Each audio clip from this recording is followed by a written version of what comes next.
আমার দেশের কত ধনী আল্লাহ পাওয়ার জন্য মাহে রমজান আসলে মক্কায় দৌড়ায়, মদিনায় যায়, কয় মক্কায় নামাজ পড়বো, মদিনায় নামাজ পড়বো।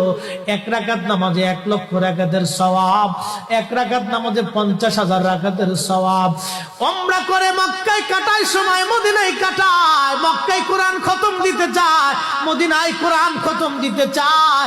সওয়াব মাহে রমজানে অগণিত সওয়াবের আশায় ব্যক্তিগুলি আল্লাহর ঘরে হাজিরা দেয়, কিন্তু বাড়ির পাশে গ্রামের কত গরিব মানুষ টাকার অভাবে বাবা ভালো ইফতার করতে পারে না, টাকার অভাবে কত মা ভালো সেহরি করে রোজা রাখতে পারে না। এই ধনীরা এই গরিব মানুষের ঘরে খাবার না দিয়ে আল্লাহরে পাওয়ার জন্য মক্কা মদিনায় দৌড়ায়। আল্লাহ ডাক দেখো, বান্দা একবার মরে দেখ, কায়দা মতো জুতা দিয়ে পিটামো, আমার বান্দারা না খায় ইফতার করবে, আর তুই আল্লাহ পাওয়ার জন্য মক্কায় আইছো, এমন আল্লাহ আমি ধরা দেব না।